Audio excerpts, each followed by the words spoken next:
Hey everybody, Bill St. James at the Aerosmith concert. Traffic's jammed out there, so if you're stuck in your car on your way to this concert, don't worry, we've got you covered. Yeah, as soon as I find a ladder, I'll be right up. Mm-hmm.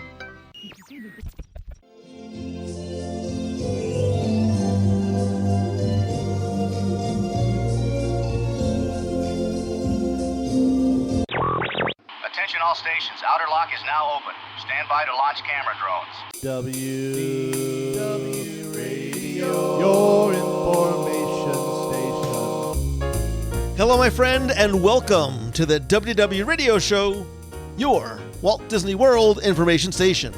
I am your host, Lou Mangello, and this is show number 682, and together, as we have been since 2005, we're going to celebrate the magic of the Disney parks, movies, Star Wars, Marvel, and more here on the podcast, my weekly live video, events, blog, and more.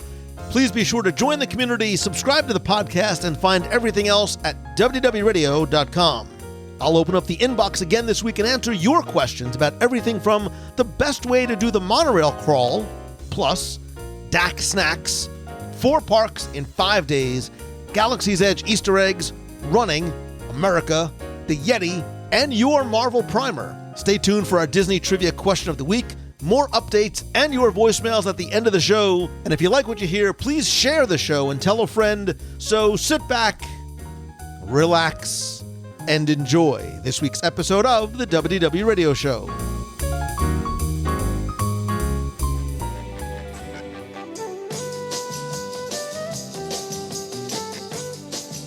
In my continuing effort, going back to 2004, to help enhance your enjoyment and appreciation of the Disney parks, I'm going to turn to you again this week to help with planning, history, tips, and more as I open up the inbox. And like Radio Shack in the 1990s, you've got questions, we've got answers, and joining me once again is someone who, unlike me, based on that obscure, antiquated reference, is not still holding on to the past like her tattered Blockbuster video card. I want to welcome back Becky Mankin from MEI and Mouse Fan Travel. I never had a Blockbuster card. Honestly, I didn't. Don't go to the store, the movies come to me, was Becky's philosophy in the 90s. Why do I always step in it every time? There's no way around it. Sure do. But I know. We have to get right into it. Whatever it was, yeah, you we stepped do. in, and I'm going to go from one obscure reference in the 90s to one that you listening will probably get, but Becky still won't. Here's to the future, and you, RCA, leads the way. No? Doesn't matter. Let's get into what you're questions. talking about. I did not think that you were going to get this one. As I always do, Becky, I'm literally going to open up the inbox, reach into the mailbag, and grab one out. It's always scary. It is always very, very frightening scary to me. So this one comes from Joey, who says, "Hey Lou, my name is Joey Harmon. I'm a recent listener to the podcast. Welcome to the family. I'm going to be going to Walt Disney World in August with several friends to celebrate my upcoming graduation from grad school. Congratulations. One of the main things we want to do is the Monorail Crawl. Approximately what time in the night would you recommend we begin if we intend on being up bright and early for a park day the following morning? In addition, do you recommend going in a specific order? Thank you for the time and have a great day. Sincerely, Joey." Becky, I know you hear this question and are saying, this one is right up my alley because you heard Monorail Crawl. You interpret that as going from bar to bar to bar. He Clearly does not specify that. I hear crawl. I don't think drink or lounge, but I interpret it as a resort crawl and maybe all of the different things that they have to offer. Yeah, there's all kinds of options to go from resort to resort to resort, especially when it's different seasons. So he didn't say when he was going, correct? And of course that the monorail isn't going shows the danger of just reaching into the mailbox. Clearly. He said he's going in August. So this is This is actually perfect. What he doesn't say is where he's staying. And I'm thinking in terms of convenience for him in terms of getting to or from. But let's sort of start at the beginning. He says, what time should we begin the crawl? He's got to get up early. Again, because I'm thinking that there is a lot to do And by do, in Lou Mangello world, that means to eat and snack on. Yeah. I think that you could really almost make this a half day into evening affair without, sort of stumbling home at 2:00 in the morning. Yeah, absolutely. It's if you'd started at one location, right? Because you're pretty much going to go to 3 resorts and called Magic Kingdom and stop 2 if you want to. This is true. If you start at the TTC and work your way around, you have all kinds of snack opportunities, all kind of beverage opportunities, all kinds of just exploring the resort opportunities. So I think that you're not too far off the track to say a half day scenario where, say, for example, a late lunch, you begin at the Polynesian, because if you get on the TTC, say that you're taking your bus from wherever you are to the TTC, hop on the monorail and go to the Poly first. That's a great place to start your adventure with a wonderful lunch, either at one of the resorts, or sorry, at one of the restaurants at the resorts. But the Grab and Go's got some pretty good stuff there too. By the way, Becky has never ever grabbed nor gone, but I agree with you. So let's just, for hypothetical purposes, let's say you start at the Polynesian. I agree. I think Captain Cook's outside is a great place to get a snack. Certainly, if you're going to do a crawl, you've got to try and get into Trader Sam's. I think getting there early and trying to get in as soon as it opens is without a doubt, your best bet. If you do want to partake in some of the beverages that either the lounge or even upstairs at Tambu has to offer, there's a lot of things to sort of eat as well as snack on. I think while you're there, I would also get a Dole Whip. So not only that's what I was thinking. Yeah, you got to get a little bit of sugar and sort of nice way to punctuate the day. If you go to, we'll have to sort of follow if you're going to take the monorail loop, you're going to go from the Polynesian to Grand Floridian. I think this is a resort that you should spend. I think all the resorts, you also need to give yourself a little bit of time to just sort of wander around and do some exploring in. I think there's a lot to sort of see and do in Grand Floridian. If you're timing this right and you're going in the early evening, I would almost go for a pre-dinner at Enchanted Rose, have a little cocktail, maybe a little nosh inside Enchanted Rose. That's a really nice place. I mean, we have for a live show, we sat there for hours, not just because of the show, but just sort of snacking on some of the appetizers, and Becky sort of drank her way through the menu. Well, okay. If I drank my way through, I had, I think, 2 that day because, sometimes you need alcohol to deal with Lou Mangello. But that has so many, what I love to do at the Grand Floridian more than anything is sitting in the lobby and just people watching and listening to the piano player and kind of taking that all in. So, I think that if you really spend the time, I was kind of going through those 2 resorts in my brain, thinking how long would I spend at each as well? And I like that pre-gaming idea, clearly. If you were spending an hour to an hour and a half at a place you had a meal, you're still looking at maybe 4 or 5 hours for this entire adventure all the way around, right?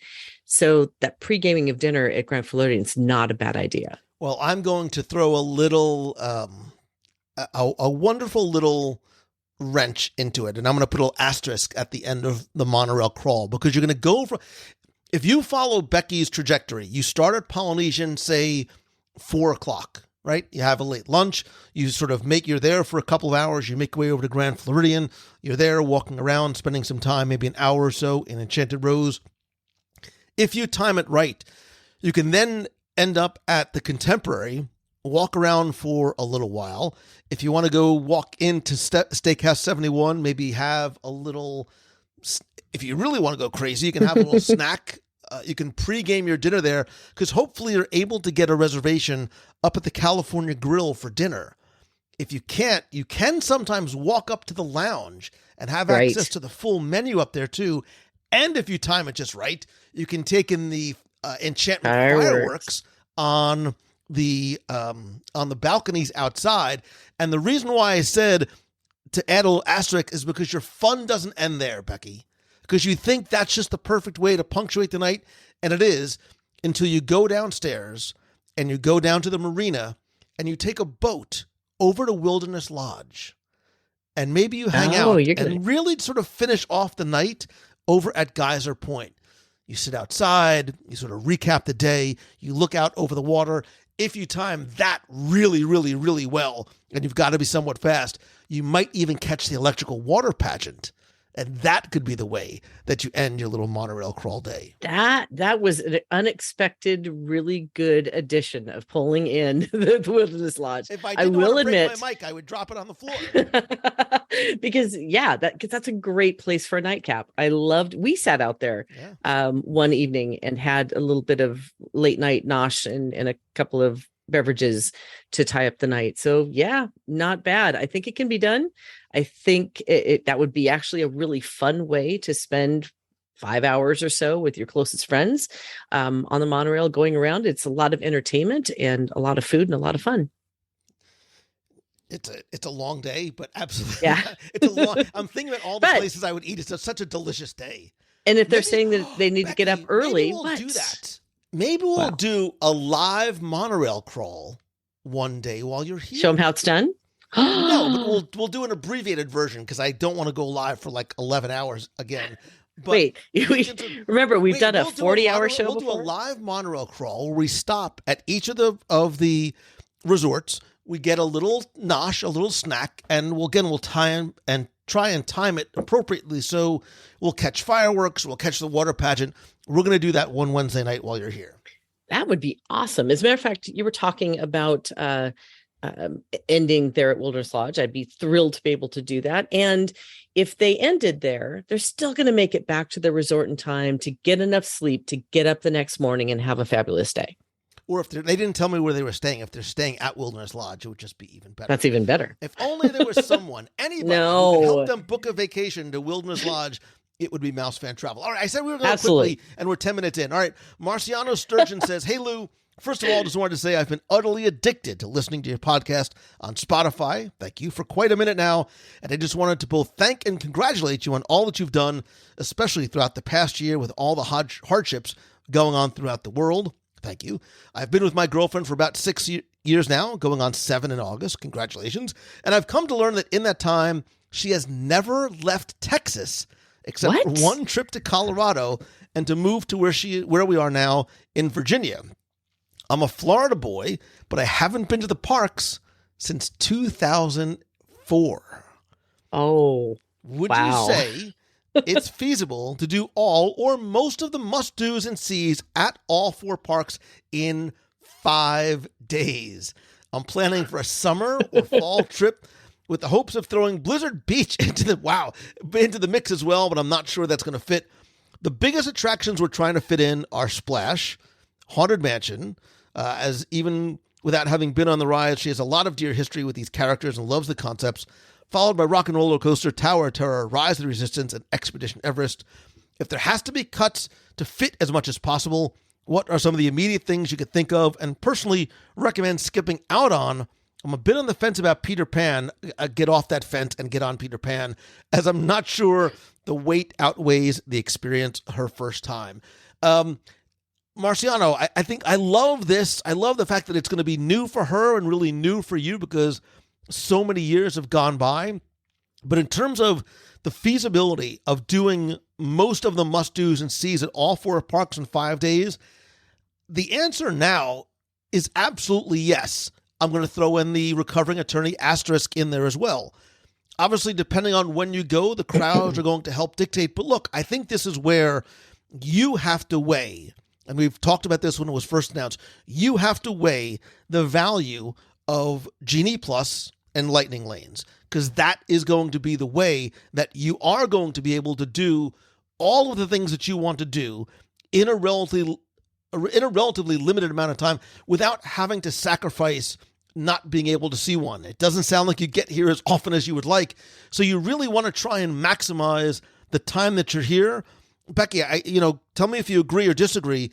If you are investing the time and the resources to come to Disney for those 5 days, you want to make this a very special trip. This is where things like Genie Plus and Lightning Lane really, I think, do pay dividends. Yeah, it definitely does help because you're going to be able to make those Lightning Lane selections of course, it does cost money to be able to do that, but it is an investment if you're trying to balance that time. The thing we always tell people, and I'm kind of running this around in my brain, is that even in 10 days at Disney World, you're not going to be able to see and do everything on one 10-day visit. So you do kind of have to prioritize. Look at each park, decide on 2 or 3 things that are absolutely must-dos in each park, and then anything beyond those 3 must-dos that you have the time to be able to experience is going to be then icing on the cake, right? So there's going to be some places on lightning lanes that you're not going to be able to easily grab because they might not be available for you, but it at least gives you an advantage. So you know that you're not going to be standing in the standby lanes of every single attraction you're trying to get into. But you're looking at August too. It's still high season. There's still a lot of crowds that are in the parks. And I think even high season is going to be a new thing for us over the next few weeks, especially when we get into fall, where we think that it's going to, the crowds are going to die down. I don't think we're going to see that as much as we normally do. But utilizing the tools that are in the toolbox, like the individual lightning lanes or picking Genie Plus so you can pick the lightning lanes, is definitely going to be something that you will want to take advantage of. Yeah, and this, again, to Marciano, is you either and I think planning is part of the fun, right? So if you are a self-planner, you obviously, planning is no longer sort of an option to going to Disney World, right? It is a requirement. It has become, in some regards, it's become more complicated, sometimes more confusing, but it also could be more fun because your planning starts so far out, it sort of gets you excited and hyped up for it. If that's not your thing, if it's sort of like, wait, this is overwhelming, I'm not saying it because she's here, but it is where like the services of a travel advisor like Mouse Fan Travel can help you through and help you to navigate all of those things. I do suggest, I mean, I'm saying this half jokingly, like I do suggest sort of sitting down and familiarizing yourself with how the the Walt Disney World app runs. How does the Genie Plus process work? Because now it's not something you're doing well in advance. It's a day of thing. So there's a lot that goes into it. Sleeping late is no longer an option on your Walt Disney World vacation. If you want to ride things, you can sleep on the flight home. But planning ahead of time and looking to invest in Genie Plus and or Lightning Lanes, I think is going to be your best bet. Yeah, and managing your expectations, I think, is really important too in this scenario, especially if you haven't been there since 2004. Things have changed dramatically since 2004. So the planning part is really important, prioritizing so you know what you absolutely have to do, what you really want to show off to your girlfriend so that she will say that you have to return again. You want to make sure that you've got all of those T's crossed and I's dotted. Becky, I'm going to move on, not just because we want to get as many as possible, but this may be the most important question we've ever answered on the show. It's got to be about food. Obviously. Ed Kennedy writes, I'm kidding. I just saw the words light lunch, and I was like, oh, I need to answer this one. Ed Kennedy says, hey, Lou, my wife, her mother, and I will be at Animal Kingdom, and due to park hour adjustments, etc., we have dinner reservations at Yak and Yeti rather early, about 4:30 p.m., also known as the Blue Plate Special. Since we'll be having dinner so early, can you suggest a place to have a light lunch about noon? I'm thinking of quick service where we might get chicken nuggies and a pineapple stick that we can eat while standing up.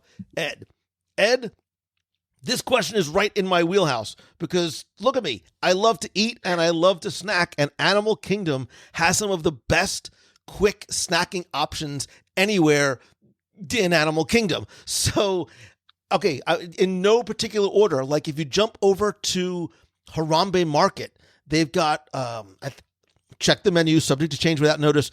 They have beef and lamb and like chicken heroes. They have a chicken bowl. They used to have a curry sausage, which my son still cries about. Flame Tree is another great place to get a little quick sort of barbecue snack. Yak and Yeti, not the sit down, the local food cafe off to the side. Yes, you can sort of get, they have a great sesame chicken and fried rice. Grab a couple of egg rolls and go across the way and get one of the different, I don't remember the name of the tea cart, but there's a Joy of Tea cart there. If you go to Dino Land in Trilobites, they have buffalo chicken chips. They're like house-made, like thick-cut potato chips with like buffalo chicken on top. It's an easy walk and grab, and yes, if you have to share, you can share it too. I'll give you the secret, and possibly one of, if not, I need to do, somebody write this down, top 10 snacks in Disney's Animal Kingdom. No, because you'll kill them off. I hope not. I won't do the video because the video is what killed them. Okay, but gotcha. Over at Mr. Kamal's, which is in between Africa and Asia, they have hummus and pita, but they have Mr. Kamal's seasoned fries, which are amazing. They have these different dipping sauces, including like a saffron aioli and a honey kimchi ketchup, which are amazing. And they have dumplings. They used to have samosas. I think they have dumplings now. So the very long answer to your very short question is there are a lot of different places throughout Animal Kingdom. Depending, I didn't even get over to Pandora yet. But see, that's what I was going for. Thinking about the cheeseburger steamed pods, the bao buns over there. If you just go up to the cantina and just grab one of those, that's a great snack. I didn't say Satuli is because he said light lunch, so I was thinking maybe he wants something like quick and on the move, and if he does it really well, he can have a light lunch in multiple places, like instead of doing the full-blown sit-down. That's lunch around the Animal Kingdom. Pretty much. Yum. And then sounds like that could be a live review, here we go. A live lunching around. I need to write this one down too. That's actually not a bad idea. It's, July. Why don't we try that? That'd be Becky absolutely fantastic. Becky, I'm going to make you walk around Animal Kingdom in July and not sit down at a restaurant. And I want to see. Try to kill me. On Becky freaking out. 4 minutes. We got 4 minutes on the clock. So place your bets now. All right, moving on. And I'll tell you why I picked this one out. Because Nicholas says, "Hey, Lou," and the always fantastic Becky. Yay! Yikes. I started listening to your podcast when I was working in New Zealand and have followed your show ever since. Thank you. I now reside, from New Zealand to the far less exotic Secaucus, New Jersey. So greetings from your bagel-loving brethren. He says, I have an Easter egg-related question. I have yet to visit Star Wars Galaxy's Edge, but I'm planning to next year. I was wondering, are there any known hidden nods to its former occupants? Backlot Express, Lights, Motors, Action, Streets of America, or the Earful Tower, perhaps? Searching for imaginary nods has become an attraction within itself when I visit the parks, so I was wondering if you've stumbled upon any Easter eggs related to this specific area and these former attractions. Be well, and thank you for what you do. Thank you, Nicholas, and now you have me craving a bagel. Nicholas, you are speaking my language, and surprising it does not involve food, because other than hunting for some of the best sit down and snacky treats in the parks, I love Easter eggs. It's the trivia, it's the nerdiness that got me started on this incredible journey. There are not one, not two, there are dozens and dozens and dozens of Easter eggs inside Star Wars Galaxy's Edge. So much so that it was actually the topic of a recent WDW Radio Nation scavenger hunt that I shared, I think, just a few weeks ago. Becky, I'm sure you've taken that hunt with you to the parks because you are a Nation member, of which I appreciate. Absolutely. But I will give you a few, and you mentioned specifically Lights, Motors, Action. So if you go to the Black Spire Outpost Marketplace, if you're walking through and the restrooms are on your left-hand side and you're sort of walking towards Millennium Falcon Smuggler's Run, you'll see there's a display of 3 small different speeder bikes and sort of land speeder type vehicles. And if you look on the side of the green bike in the middle, you're going to find some letters written in Arabic that are LMA, Lights, Motors, Action. But again, we could do an entire, wait a minute, top 10 somebody write this down, top 10 Easter eggs in Star Wars Galaxy. Wait a minute, maybe I'll do a video. That would be fun. Yeah. The interesting thing too, Becky, is the one thing that's the blessing and the curse of the Disney parks, and as somebody who has started off and continues to write books about him, is the wonderful thing about Disney is that it is ever changing, right? And if you want to frustrate yourself, try writing a trivia book about Disney World, because by the time it gets through the editing and publishing process, 3/4 of it are probably out of date, because it is such a dynamic place. One of the Easter eggs that I'm so sad is gone was over in Doc Ondar's Den of Antiquities, which is just full of amazing Star Wars references, but some of the references go outside the Star Wars universe. Maybe that's why this one was removed, because if you looked up in the rafters, sort of on the opposite side of so if you walk in, go to the center of the room, turn around and look up in the rafters, there's a literal and figurative treasure trove. At one point, there was the Ark of the Covenant from Indiana Jones in there. I didn't know Raiders that. of the Lost Ark. Cool. Becky, Raiders of the Lost Ark was this Wow. adventure set in. Well, you can watch it on a Great. plane one day. Yeah. But there's some amazing Easter eggs. If you're a member of the nation, go check, and you can see you'll find it in your scavenger hunt. And if not, like I said, maybe we'll do a show about the top 10 Easter eggs in. But they Star took it Wars out, huh? Galaxy's Edge. It is. It's gone. Oh, that's Which a is bummer. incredibly frustrating, because you're like, oh, come on, I want to show you something really cool. And you get there, and I'm like, I swear, the Ark of the Covenant was there like a week ago. And they're like, okay, Mangello, maybe you should stop snacking so much. All right, moving on to Stephanie's question. He says, hey, Lou, and hopefully Becky. As a fellow New Jerseyan and Disney fan, I've been trying to catch up on all your past episodes, currently all the way back to episode 380. Thank you very much. Recently, I'm slowly but surely becoming, might I say, a runner? Running every day and starting to enjoy it. Excuse me. The more and more I listen to the running team episodes, I get the itch to try a Run Disney event. Speaking of which, we're going to do an updated Run Disney running team episode very soon, because nobody has more fun than us. I've done a half marathon once before, 3-ish years ago, and I thought I'd never run again. At the time, I didn't take the training seriously, and I hardly ran. I've done so many 5Ks at least once a year. Since then, I tore my ACL, ouch, which has resulted in running as part of my PT. Now I run every day, finding inspiration from Deanna and Lisa. My question is, for someone who has done many 5Ks and 1.5, and for someone who's done many 5Ks and 1/2, do you think a full marathon is possible, or should I just stick with a half?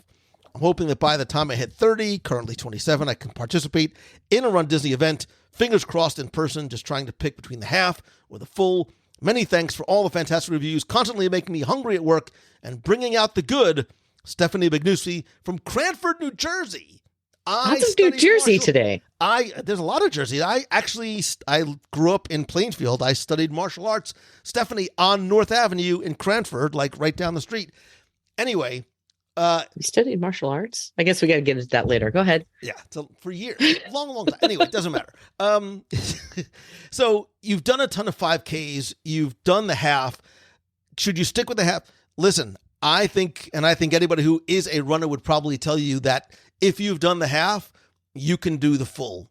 And a lot of people talk about sort of that half is almost a training run for the full marathon. And I think especially at Walt Disney World, the energy, the excitement, the characters, the music, all those things make the full so much more accessible than I think you would find it elsewhere. Again, I think the runners could speak to this more, which is why we'll do another running team show.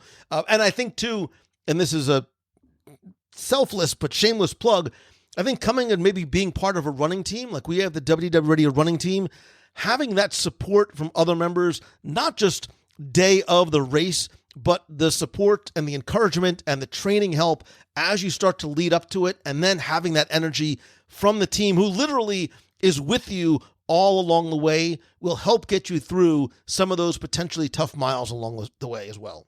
Yeah, the camaraderie between people on the team is amazing to me. And he's asking, I think, the wrong two people that question when it comes to running and so forth, but we are there as much as we can be on the cheering side of it.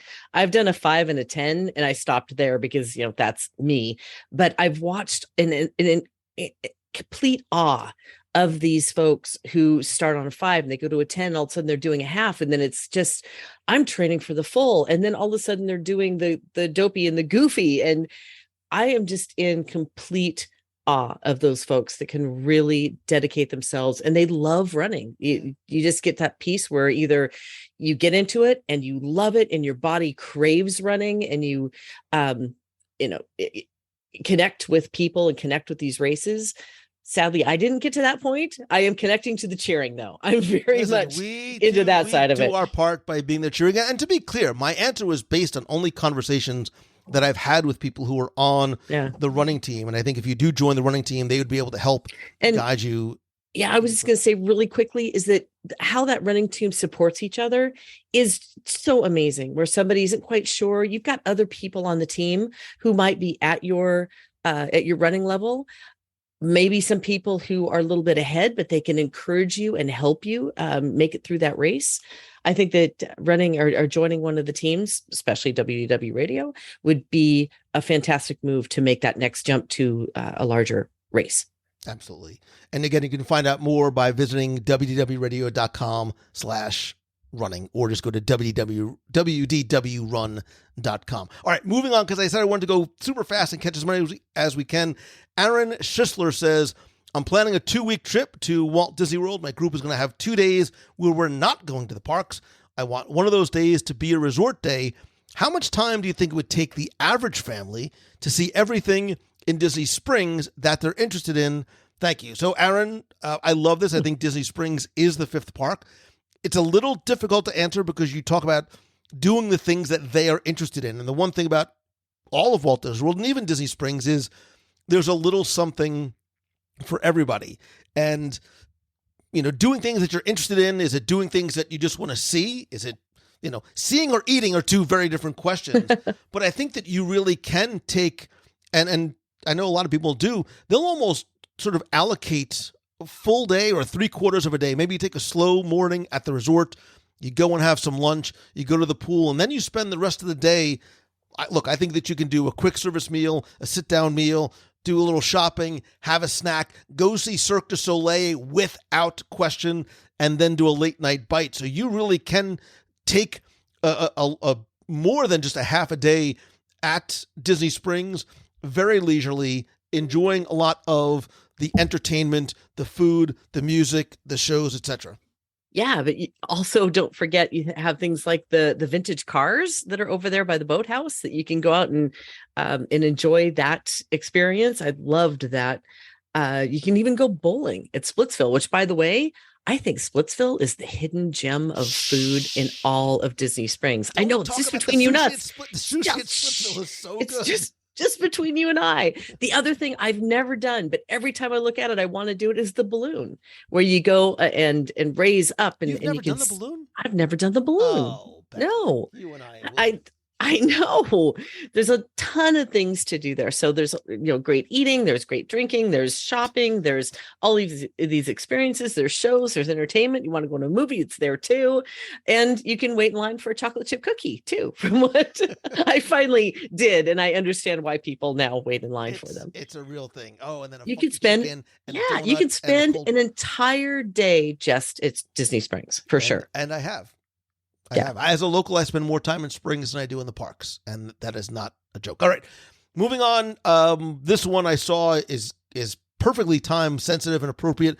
Ben Marsh says, Lou, do you think you could do a show about the American Adventure and the Hall of Presidents for July 4th? It's one of my favorite shows to see at Magic Kingdom and Epcot.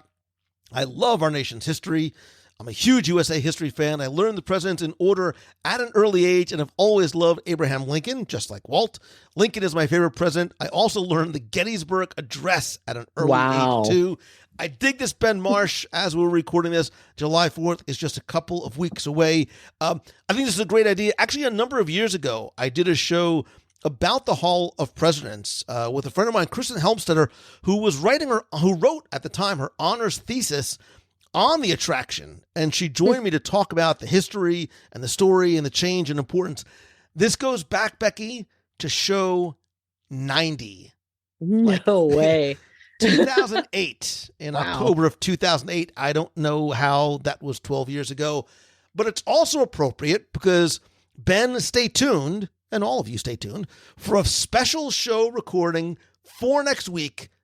If you love America, I think that you're going to love this show too. Nice tease there. Any other little hints you want to give us? That's only because you're listening. I'm not going to give any other hints, but it's a show about all countries, but mostly America. America. So, exactly.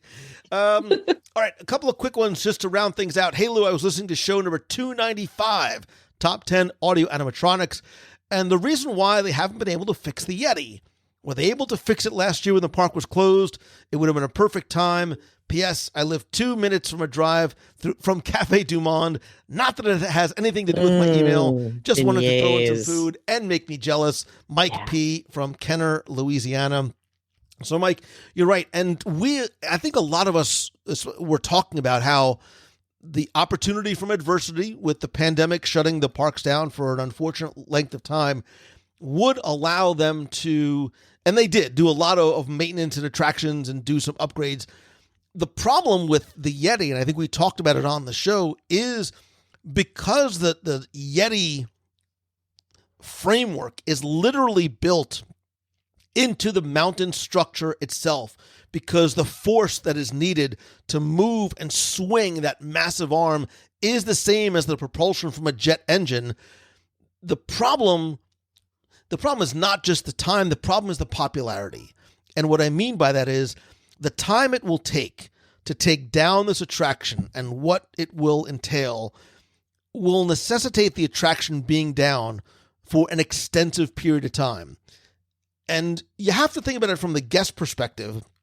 While, yes, we want to see the Yeti back to his full motion, one, a lot of guests don't know what they don't know, right? They've never seen him move, so they don't know that he was supposed to. But imagine if you go to the parks, and this is still, I think, for a lot of people, the signature attraction at Disney's Animal Kingdom. Yes, Flight of Passage, I'm looking at you too. Think about the disappointment for guests that wouldn't be able to see this signature attraction. It's part of the reason why, other than, again, the parks are two very different.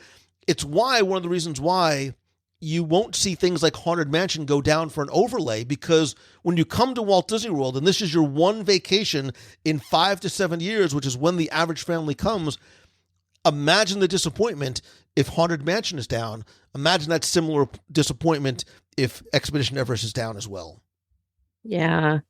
I can understand why people want to see it, though, and Sure. and how it was the story as it was being told at the very beginning, right?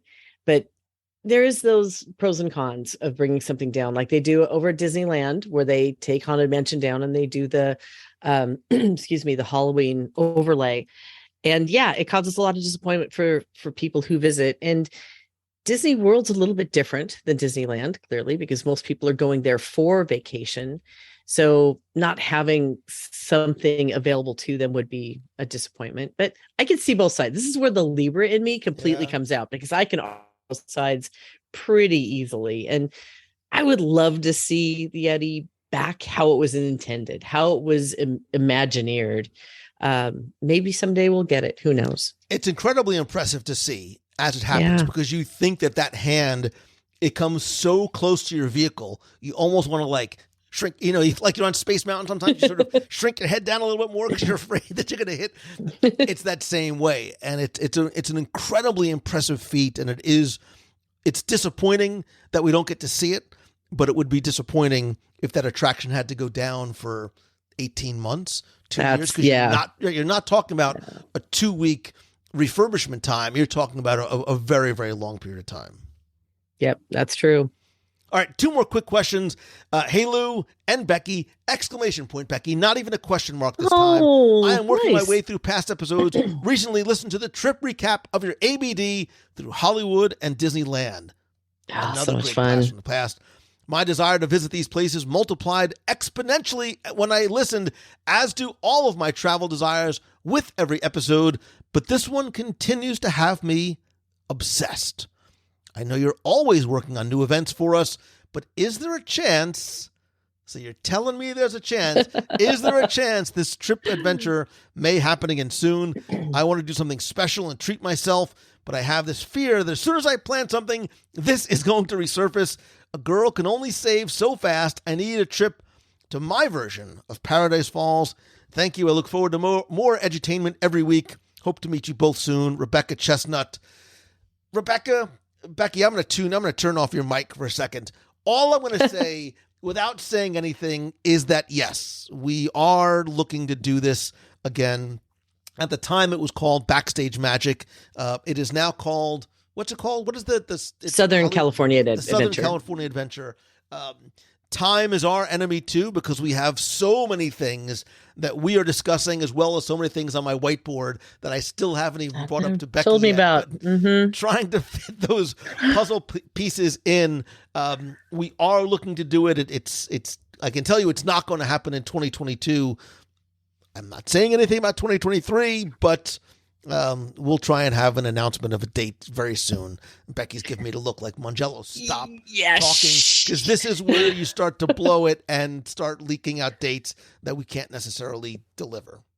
Exactly. And this one in particular, there are some challenges with Southern California. They're reimagining it a little bit, and we're kind of waiting to see what the new itineraries are going to be for 2023 and how they're going to incorporate some of the things that we loved so much about that tour, and then what new things they're going to bring to the tour. So I think as soon as we get a handle on what's going to be included and maybe what kind of extra magic things that we can come up with, which when we do a group specifically for just us, we like to add something a little magical. So a lot goes into planning these trips. And as soon as we know what we can do and where we can shoehorn it, that you're doing. I know. As soon as we can shoehorn it into the schedule too, because we've got a lot going on for next year. We already have 2 ABDs next year. And the thing I have, and I'm looking at something specifically on the board. I'm going to move forward. I need to come see the board. Also, always check the events page at wdwradio.com/events, as well as the events tab on the Facebook page at facebook.com/WDW for the latest updates. All right, last question. I saw this one. There was 2 words that were not food related that jumped out at me. He said, Lou, I'm looking for a top shelf primer on Marvel Comics. Podcast, YouTube, doesn't matter. Can you or somebody at WDW Radio help me and my son with this? And that comes from Derek Murata. Derek, I love this because, again, with the bringing of Marvel into the Disney fold, it really has embraced all the things that I love, and more importantly, the thing that I grew up with. Now, you don't talk about how old your son is here, so that throws a little bit of an unknown into the equation, but I'll try and be as broad as I can. And I don't know sort of if you're coming from, hey, we love the MCU, we want to start reading comics, or we want to start reading comics so we can understand the MCU. What I would do is I would start with the movies, right? I would fire up your Disney Plus or sign up for Disney Plus. It still is one of the best streaming deals in town. Bundle it with Hulu because you get all the great best stuff.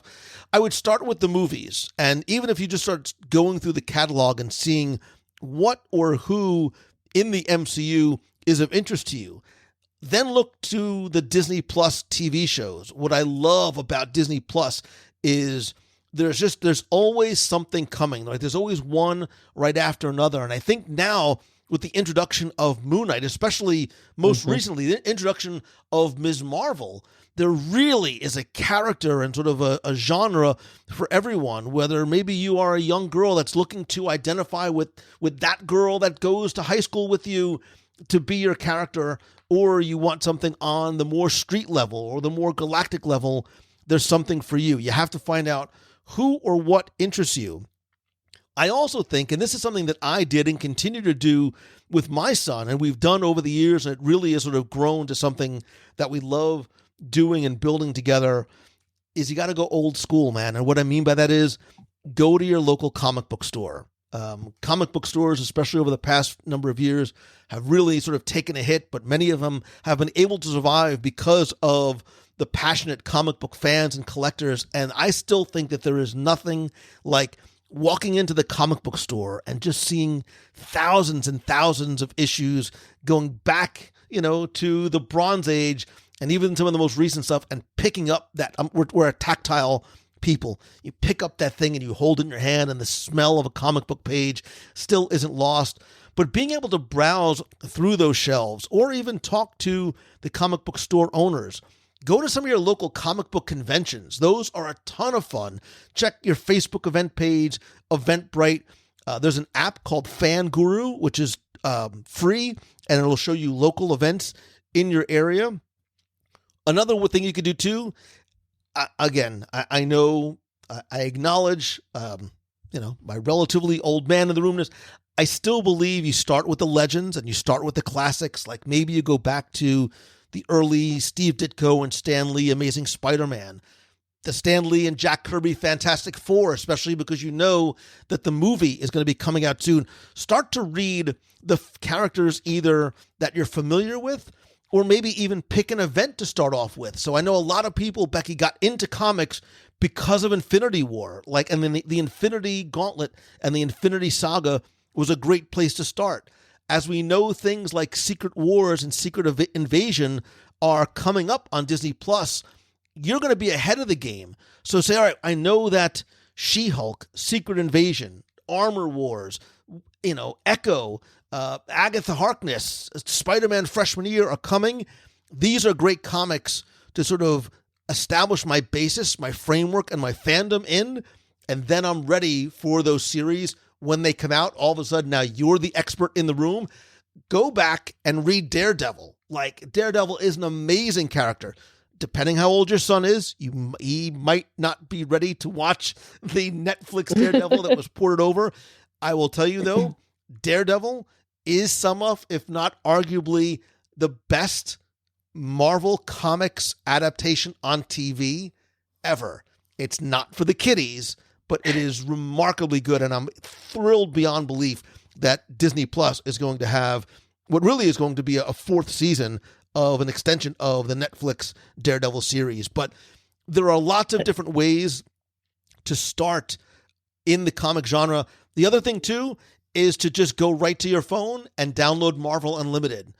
There's also a Marvel Comics app that oftentimes will have free comics that will help you get introduced. They sort of will release some that will prepare you for some of the upcoming releases that are coming to the theaters or to Disney Plus, but you can also subscribe and literally have access to everything. I mean, tens of thousands of comics in the library, and sort of start to feel your way around and pick and choose the types of characters or the locations or whatever it might be that interests you and your son. And again, not knowing the ages, I love the fact and hope that this is something that the two of you, and you can apply that to father, son, mother, daughter, brother, sister, whatever it might be. That's one thing that comics, I think, really allow you to do, is enjoy the journey and the stories together. I just watched you turn into a 13-year-old. Oh, good. I grew up one here. You totally just got all animated and you started getting all giddy, and that was amazing to watch.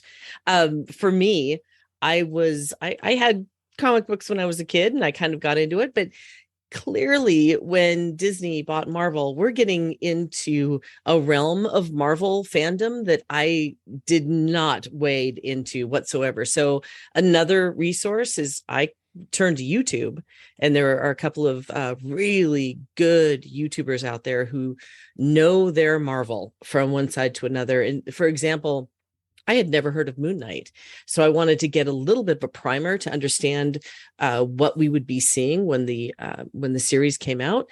I turned to one of the YouTubers that I watch quite often for that type of history. At least I got a little bit of knowledge, so that when the series came out, I completely understood kind of what I was watching. I knew the story, but as you all know, for those of you who's watched it, it took a little bit to understand where the story was going, but that's another resource as well. Yeah. And I think starting with, the easiest way to get introduced to the comics is through the movies and through the Disney Plus TV shows. I agree with you. There's some amazing content creators out there. I have no problem sharing. I love New Rock Stars. That's the one I Eric watched. Voss Yeah, is incredible. he's amazing. And I want to meet him. We need to meet Screen him. Crush with Ryan Airy, also very, very, very good. haven't seen that Incredibly one. thorough and detailed, and really gives you an amazing, not just framework, but great working knowledge of the characters, the stories, where they came from, and then potentially where they're going. If you, listener, my friend, has either a comic book suggestion, a comic book resource, you can share that in the Clubhouse over at wdwradio.com/clubhouse. That is our fun, friendly, family-friendly, and oh so incredibly welcoming and amazing, beautiful community over on Facebook. I invite you to come be part of the community and conversation there. If you have a question that you'd like Becky and I to answer on an upcoming show, you can email me, lou@wdwradio.com. And if you want to join us on any of our adventures or create your own adventure, it's like one of those choose your own adventures. You can choose to go with Mouse Fan Travel and visit them at mousefantravel.com and get connected with one of their true superheroes and travel advisors who can help you plan your next magical vacation to whatever destination you so choose. And Becky Mankin, who is your overall number one favorite Marvel superhero ever? Oh man, you can't do that to me because there's so many. Because I clearly have to think. Just do it. Thor. All right, Thor. Wait, and I had to make it weird. I'll do it I this like way, 'cause Captain you made it Marvel weird. too. I love Captain Who do you Marvel. identify with? What? Right? What character do you think you identify with? What Marvel character do you identify with most? I have my own answers for this, and why? Why don't you answer that one first? Okay. Because when you say identify with it, I could take that all kinds of So directions. I identify with Peter Parker because he was that nerdy, awkward high school kid that didn't have a lot of friends, but I think has a good heart and wants to do the right thing. And I'm also going to mix. I am the part of the reason why I was so animated about Daredevil is because of Daredevil. I am Daredevil. I am a recovering attorney who is Catholic. I'm blind as a bat, and my family accuses me of having supersonic hearing because I hear everything. That is but scary. Him too, he's a street level hero, and it's his moral compass is really what drives both of these characters. Is more about Matt Murdock and Peter Parker than it is about Daredevil and Spider-Man, if that makes any sense. Oh my gosh, I very much identify with the people under the mask. You have totally thought that through. You have sat down at one point or another. You sat down and really thought that through. I could sit here and, Captain Marvel is a big one for me because the strong woman, the told she couldn't do what she wanted to do. That was a big one for me. And I know that a lot of people didn't like the movie. Personally, I did, because I did identify with her story a little bit. Not that I've been sent to an alien planet or anything, but from her life on Earth beforehand and that connection with her friends. And that part was kind of important. Interesting. I'll have to actually think about that a little bit more. I do think Rocket is my spirit animal for many reasons. I'm not going to go into that here, but that is kind of an important piece to me as well. I'm sure that I could come up with a much better answer if I sat and really thought it through, because the neat thing about Marvel is that there are characters that almost everybody on the planet can identify with in some way, shape, or form. And I love that. I love the storytelling. It's interesting as we think about, you talk about sort of identifying with strong female characters. I am very, very curious to see. I wish I could sit down with you the first time you watch Thor: Love and Thunder, because Jane Foster and I'm waiting for that. She's going to be going in the Marvel Cinematic Universe. But again, if there's a lot of other characters who have not made it on screen as yet. You want to talk about a powerful character? Get ready for She-Hulk. She is a strong. That looks like character. it's gonna be amazing. You know, Not the other just thing too, I want to. she's big and green, but I would actually love more of a backstory of Maria Hill. I think that she has quite that strong female character, intelligent, steps in where she needs to step in. I think that there's a lot of story to be told there, and I hope someone call your buddy there, text him, I don't care. That I think we need to see more of her. I would be. You know what? I'm going to post a question in the clubhouse. What Marvel character is Becky? Oh no! Most No, like? I thought you meant. Wow, no, What Marvel character is Becky most like? Is she more Jean Grey? Is she a little more wow? rude? Is she a little Hella? Hey, Hey, listen, I'm just. you're gonna have. You're typing the question right now. As you this would make your day. I think the answers would absolutely make your day. I can see that right now. There are a ton of, and we know that we are going to see them in not just again sort of going back to the question about the comics, but we're going to see them on the big screen as well as on. And you do know that screen. I'm going to be there when Love and Thunder goes, so we may have to sit together and watch the movie. Did you ever watch Jessica Jones on Netflix? I did. Or now I did. I like Jessica Jones. Of course, it's a little bit more adult than it's more along the Deadpool lines that I love so much. But yeah, I did like that series. Becky Mankin, Squirrel Girl. All right, moving anyway. What? That is going to do it for this. I got to look that one up. Look into. Oh no, I'm so scared right now. She's coming. Squirrel Girl is on her way. So get your fuzzy little tail ready because she is coming. So if you have a question, like I said, email me lou@wdradio.com. Becky Mankin, thank you so very much. I will see you in line for popcorn. In a couple of weeks. I'm so excited.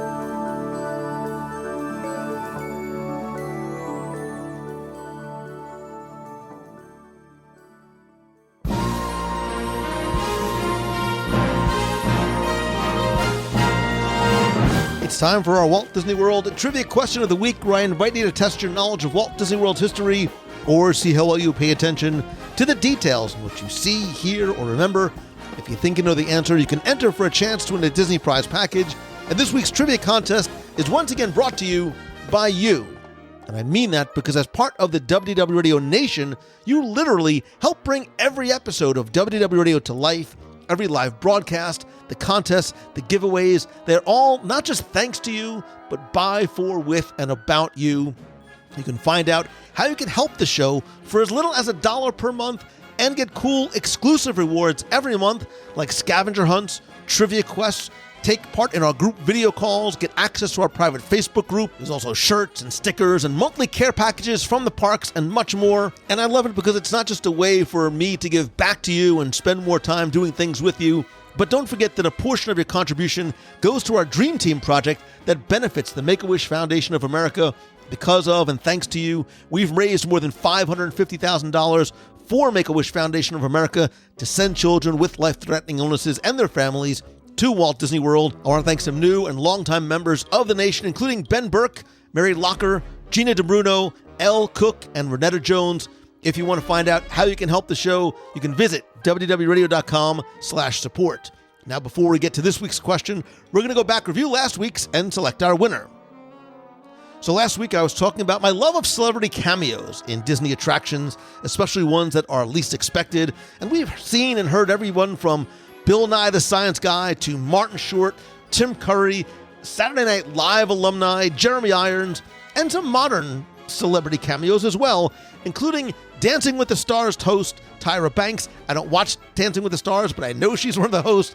And the question was to tell me, where or at one point could you once find Tyra Banks in a Walt Disney World attraction?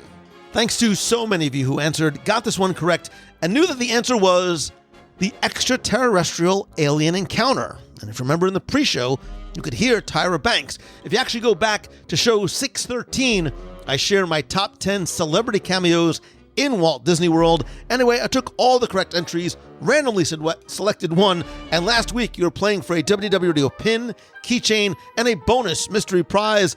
And last week's winner, randomly selected, is Colleen Masterson. So Colleen, congratulations I will get your prize package out to you right away. If you played last week and didn't win, that's okay, because here's your next chance to enter in this week's Walt Disney World Trivia Challenge. Thinking about some of the celebrity cameos got me to thinking about some of the voices behind the attractions in the parks, and one of my favorites is the legendary Paul Frees. He is not just the voice of the ghost host in the Haunted Mansion, but he also voiced what other Walt Disney World attraction character?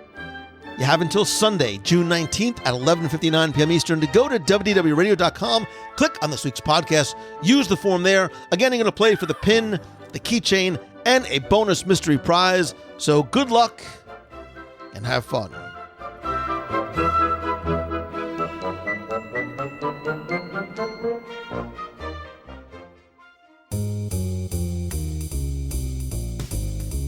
That's going to do it for this week's show. Thank you so much for taking the time to tune in this and every week.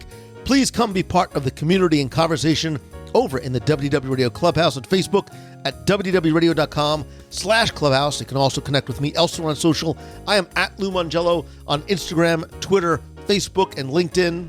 Please be sure to like the WDW Radio page on Facebook and turn on notifications, and join us every Wednesday at 7:30 p.m. Eastern for WDW Radio Live, where we talk and walk and ride from the parks or from the home studio. I share my top 5 live, our Disney Plus pick of the week, interactive trivia contests. We discuss this week's podcast, your questions, and so much more. Again, every Wednesday, 7:30 p.m. Eastern at WDWRadioLive.com. And again, turn on notifications so you don't miss when I go live other times from the parks and a few other destinations coming up as well. And I'd love for you to come and be part of the fun. Visit our events page at www.radio.com/events. Thanks to everybody who came out to Pizza Rizzo for our Meet of the Month. Our July's Meet of the Month in Walt Disney World will likely be the last weekend right before our cruise on the Disney Wish. You can also find out about other group cruises. We still have a couple of spots left for our Adventures by Disney to Wyoming. We're taking waitlist names for our Adventures by Disney to Italy. And we have lots more coming up, so stay tuned.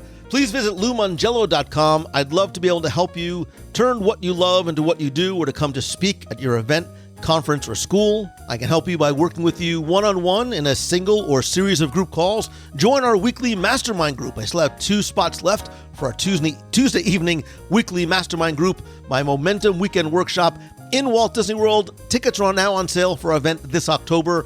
You can find out more by visiting LouMongello.com. And as always, my friend, and I mean it because you are my friend, whether we have met yet or not, all I ask is that if you like the show, please help spread the word, tell a friend, invite them to listen and subscribe. And please take just a couple seconds to rate the show over in Spotify or at Apple Podcasts. Please rate and review the show. Those are incredibly helpful. I want to thank some recent reviewers like Jay Dusenberry, who says that the show is a welcome distraction.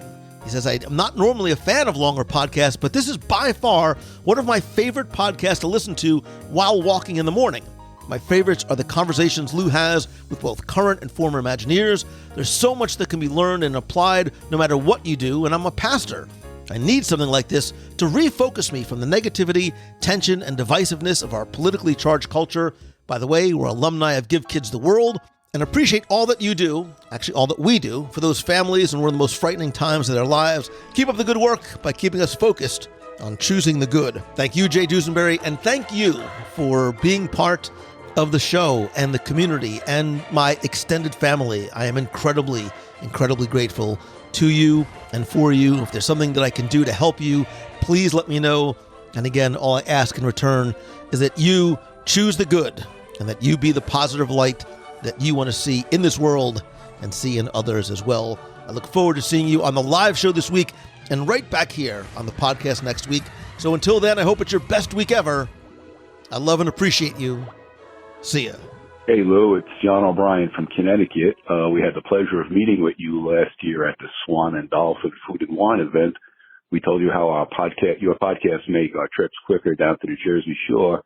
Last trip we listened to your episode on Fantasyland, and when we think of Fantasyland, we think of soft serve ice cream at Storybook Treats, which I believe used to be Mrs. Potts. For us, that is our favorite soft serve on property, and it usually goes as our lunch at the Magic Kingdom. So we really like Storybook Treats, and Lou, thanks, and we love all your positive reporting and hope to see you in the parks. Talk to you soon. Bye. Good morning, Lou, and good morning, WDW Radio family. This is Victoria Gist from Danbury, Connecticut. It is a beautiful sunny day here in the Northeast as I'm waiting for my train into the city. So I wanted to call in, and Lou, you had talked with the audience at Star Wars Celebration about rides and experiences in the parks to live your Star Wars life in reality. And it has always struck me that it would be awesome to have a pod racing ride at one of the parks. And while they might be a little strapped for space at Batu, I think I figured it out. And it would involve you taking a transport vehicle, sort of like taking a train over to Yankee Stadium, out to the racing sector of Batu. And you are enlisted by some figure, maybe, a bettor who needs a driver for his pod. The pod racer has, absconded in some way, and you have been enlisted in a sort of Radiator Springs Racers test track system, but with more of a Tron light cycle, individual rider on a chain, sort of pod racing experience. I think that would just be amazing. You could really do more architecture, and because you're taking a transport off, you can get it as much space as you need to really do some awesome pod racing stunts. That is one thing that I think would definitely harness some of the magic of the prequels, as diverse of the reactions to them as they are. So yeah, that's my 2 cents. I hope everyone's having a fantastic week, and hope to see you all real soon. Bye. Hey Lou, it's Christine Morrison from Flowertown, Pennsylvania, and Alyssa Morrison, and Zach Morrison from the cruise. So they're all sitting here with me, and we're just reminiscing about things. But I'm calling because I just listened to you and Becky go through the listener emails, and the secret menu items I find extremely intriguing, and I really want to track them all down, and our next trip is in December. So I really, really want to find all the latest ones. But I do have one to tell you about that you guys didn't mention, which is not inexpensive, but it is so worth it. And it's the Alebrije Margarita in La Cave de Tequila in the Mexico Pavilion at Epcot. It is a secret menu margarita, and I'm not even going to tell you, but it's a whole presentation, and it's a whole show with lights and smoke, and you should order it and see what happens. But anyway, that's my favorite secret menu item, and I just wanted to call in and talk about that.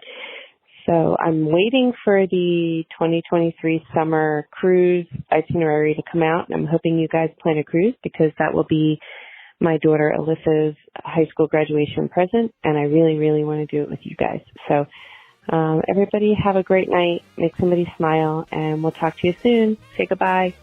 Bye. Bye. See ya.